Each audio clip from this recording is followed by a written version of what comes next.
යේසුපේටයි හැමෝටම හැමෝම සතුටින් පරිස්සමෙන් ඉන්න ඇති කියලා හිතනවා.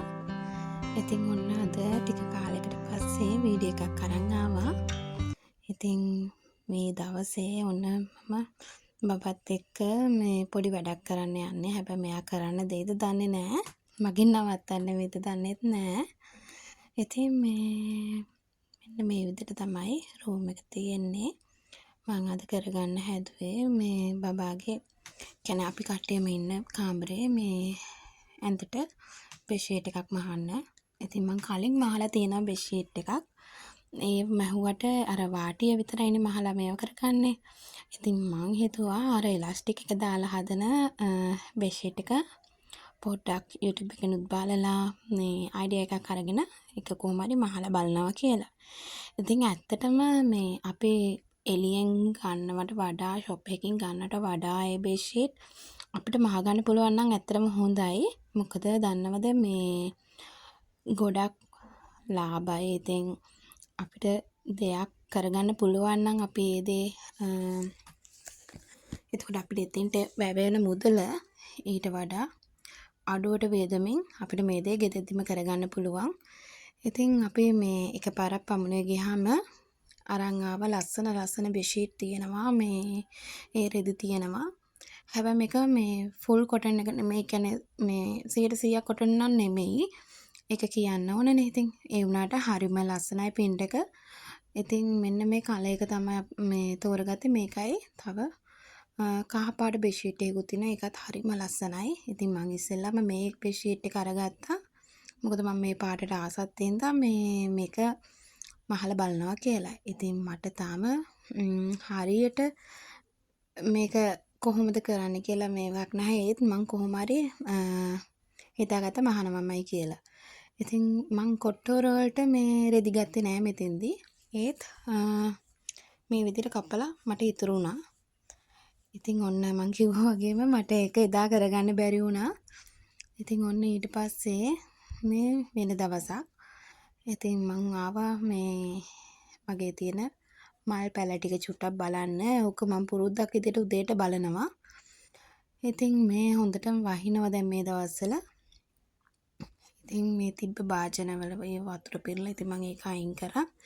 මේ තියෙන අලුතෙන් ගත්ත ලිප්ස්ටික් ඒ පැලේ. ඉතින් තාම චූටි පැලයක්. මෙන්න මේ විදිහට තමයි මම පුංචි අතු කෑලි මගේ බෝ කරගෙන ඒ තියාගෙන ඉන්නේ. ඒකත් දැන් මේ කොළ ඇවිල්ලා. ඉතින් ගොඩක් අලුත් මල් පැල ටිකක් ගෙනා මේක ලිලි එකක් කියලා කිව්වා. ඉතින් ඔන්න ඔය විදිහට අලුතෙන් ගොඩක් පැල මගේ ගාඩන් එකට එකතු වුණා. ඉතින් මෙන්න මේක එක හරිම ලස්සනයි. ගොඩක් ඒවා තියෙන මෙන්න මේ බිගෝනියකට නම් මං හරි මාසයි. ඒක මාරම ලස්සනයි. මෙන්න මේ පෝතොස් එක. ඉතින් මෙන්න මේවා ගොඩක් අඩුවට හම්බුනේ. ඉතින් මං ඒකෙන් හින්දා ගත්තා. මොකද මේ කොළ ගේනකොට මේ වගේ තිබ්බා. ඒ උනට මට හිතුණා ඒක මට හදා ගන්න පුළුවන් ඒ කියලා. ඉතින් මම අඩුවට හම්බ වෙච්ච හින්දාත් මට හදා ගන්න පුළුවන් ඒ කියලා හිතලා මං ඒ ටික ගත්තා. මෙන්න මේ විදියට තමයි මගේ මල් පැල ටික තියෙන්නේ. මෙන්න මේ දවසේ බලන්නකෝ දැන් මේ මං පෙන්නනවනේ අර පුහුටු දෙකක් තියෙනවා කියලා මේ ඔයගලන්ට නෙළුම් එකේ. ඊළඟ මම දාන එකේ බලන්නකෝ ඒක එකක් මැරිලා තිබ්බා. මම මෙන්න මේ විදියට මං ගාව තියෙන මේ ඩුබයි රෝස ඒ ටික කට් කරගෙන ඒ ටික වෙනම හිටව ගත්තා.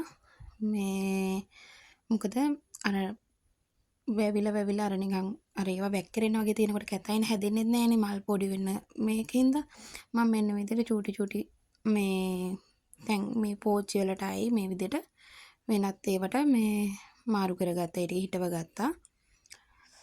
ඔන්න මේක මට පෙන්නන්න හිතුණා. මේක හරිම ලස්සනයි. මෙන්න මේක රුපියල් 250ක් ඕනේ. මම මේ කැටස් එක නෙමෙයි පෙන්නන්නේ. මෙතන මේ තියෙන මේ බෙල්ලා වගේ ඒක රුපියල් 250ක් වුණා. ඉතින් මේ තියෙන මගේ කැටස් ටික බලමුකෝ ඉස්සරහට නේද තව එකතු කරගන්න ඕනේ. මෙතන මේ තියෙන පැලපුංචි ඒවා හිටව ගන්නත් ඕනේ. බබත් එක්ක ඉතින් ටිකක් අමාරුයි.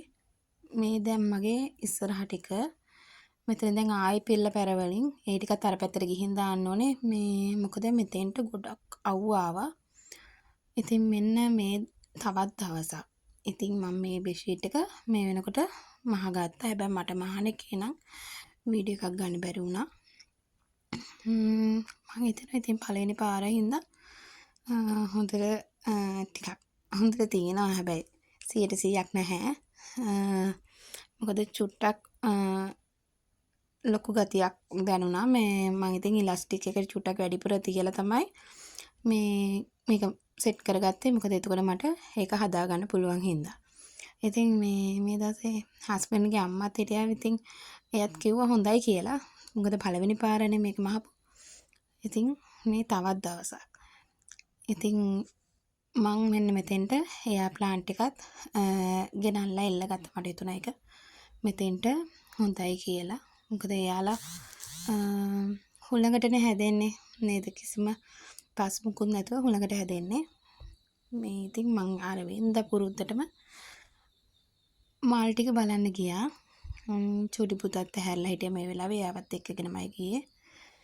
ඉතින් පොඩ්ඩක් මේවත් ගාලා බලලා ඉතින් ඔන්න ඔය විදිහට තමයි මෙන්න මෙයාගේ අර බිගෝනියා නෙමෙයි ඇග්ලෝනිමා එකේ පුංචි මලක් ඇවිල්ලා තිබ්බා.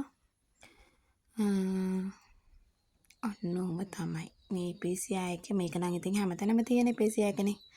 මම ඉස්සරහට බලාපොරොත්තුෙන් ඉන්න එකතු කරගන්න. එයාගෙත් මලක් පිපිලා තිබ්බා. මේ බලන්නකො හරිම ලස්සනයි මේ පාට වල. ඇත්තටම මේ එක කියන්න වචන නැහැ. හරිම ලස්සනයි. මේ බලන්නකො මට මෙන්න මෙයා මම මේ විදිහටමයි ගත්තේ. මේ එක කොළයයි තිබ්බේ. ඒත් දැන් මෙන්න මෙයාගේ චූටි දැල්ලක් එනවා. ඉතින් වැඩි ගණන් වලට නෙමෙයි මේගොල්ලෝ හම්බුනේ. ඉතින් මම ඒක අරගත්ත. මට ගාන මතක නෑ. හැබැයි වැඩි ගාණක් උන් නැහැ. මෙන්න මෙයාගෙන් දැන් මම පැල ටිකක් බෝ කරගෙන යනවා. මේ තියෙන්නේ අර ඉස්සෙල්ලම පෙන්නපු මම හිතන විදිහට මේක මේ පොතොස් වර්ගයක්. මේකට යන එකක්. ඒක වෙන පාටක්. මේ අලුත් නෙළුම් පොහට්ටුවක් ඇවිල්ලා තිබ්බා. ඉතින් හරි සතුටුයි. හැබැයි තව දුක හිතෙන කාරණයක් තමයි මේ දවස් ටිකේ වහිනවනේ. ඉතින් මාළු ටික මේ හිටියේ නැහැ. එක්කෙනෙක් මැරලා හිටියා. ඉතින් මේ හිතන්න අමාරු එක්ක බිමට වැටලාද එහෙමද දන්නේ. හැබැයි හිටියේ නැහැ. නැතනම් සත්තු අර කක්කෝ එහෙම අලනවනේ. එහෙමද දන්නේත් නැහැ. ඉතින් දුකයි ඒකට. ඉතින් මෙන්න මේ අර මම පෙන්නුවේ කලින් වීඩියෝ එක මේ පොහටු දෙකක් තියෙනවා. ඉතින් ඒක එකයි තියෙන්නේ. අනිත් එක්කෙනා නිකම්ම මැරිලා ගිහිල්ලා බබත් එක බේරගන්න. ඉතින් යත් එක්ක මේ වතුර තියලා හරිය නම් ඉන්න බෑ. එයා ආයෙ මේකට අත දානවා එකේව දානවා. ඉතින් මේකට ආයෙ මාළු ටිකක් ගෙනල්ලා දාන්න ඕනේ. එහෙනම් ආයෙ අලුත් වීඩියෝ එකකින් එනකන් ඔයාලා හැමෝටම ඒසු පිටයි සතුටින් පරිස්සමින් ඉන්න. ගිහින් එන්නම්.